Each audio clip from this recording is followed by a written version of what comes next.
Wednesday, the Federal Reserve raised interest rates another 0.75%. But what does that really mean? More importantly, how is that supposed to help bring down inflation without crippling other areas of the economy?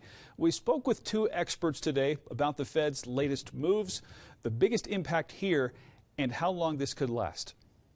Understanding how the Federal Reserve works is far less important than understanding the impact of raising and lowering interest rates.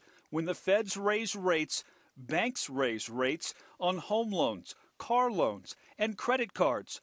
With those higher rates, people tend to spend less, driving down demand, which increases supply and drives down prices. Driving down those prices in response to the highest inflation rate in 40 years is exactly why the Fed took action again this week.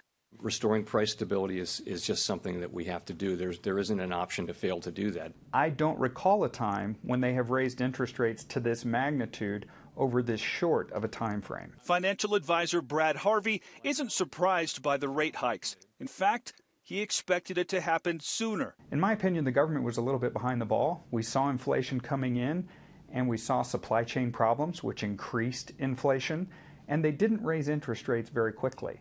Now I think they're playing catch up. So they're increasing them at a much greater magnitude with a higher frequency, trying to catch up with some of those supply chain problems that created this inflation imbalance. Following Wednesday's increase, interest rates are at the highest level since 2008 during the last recession. Some major retailers are already reporting a slowdown in sales, but the biggest impact so far is being felt in the housing market. The higher rates mean someone buying a house today would pay hundreds more per month than a year ago for the exact same house, forcing many buyers to reconsider.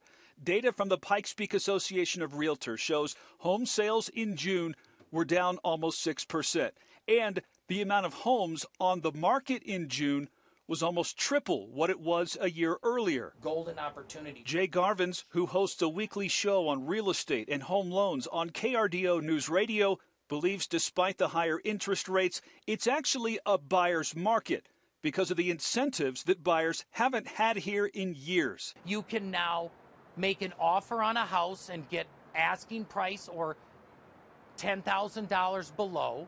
You can have an inspection, and you can have an open house, and you can have a dialogue with the seller about what their strengths are in the house, and they're going to ask, what are your strengths as a buyer? He also believes the cost of living here may never be any lower than it is now. The cost of living in Colorado Springs will never go down. And if you're having a hard time with debt and you're having a hard time buying a house, you may consider moving to a more affordable community. It's what the people in California are doing. It's what the people in Denver are doing. They're moving here. But I would tell people, if you have your debt under control and you need a house to buy, now is the time to buy. It's possible interest rates could return to those historic lows in the next few months or years. But that forecast is very uncertain. If we keep having inflation at 8, 9% or even 10%, they're going to have to keep increasing those rates in order to slow down that inflation. If they get where they want to be, then absolutely they'll want to stimulate the economy and bring those interest rates down rapidly.